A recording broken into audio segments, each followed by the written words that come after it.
L'Algérie doit cesser son ingérence dans les affaires intérieures du Mali. L'Algérie a abattu délibérément notre drone qui était en mission pour traquer et éliminer les groupes dangereux. C'était les déclarations choc du ministre des Affaires étrangères malien, M. Diop, à la télévision malienne, où il n'a pas manqué l'occasion de montrer l'Algérie du doigt et de l'accuser de tous les maux.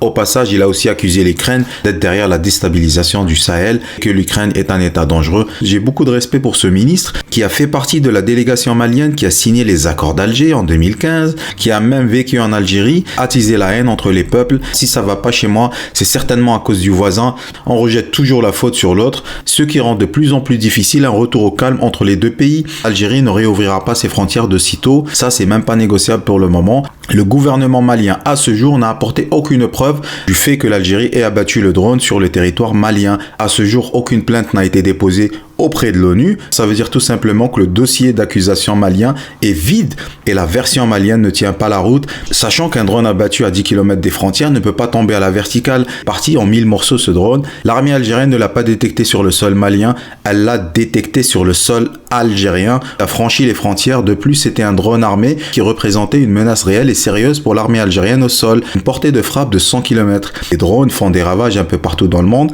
et l'armée algérienne a abattu cet appareil parce qu'il a survolé le territoire algérien et parce qu'il était armé. Et pour finir, il représentait une menace pour les troupes au sol. À très bientôt.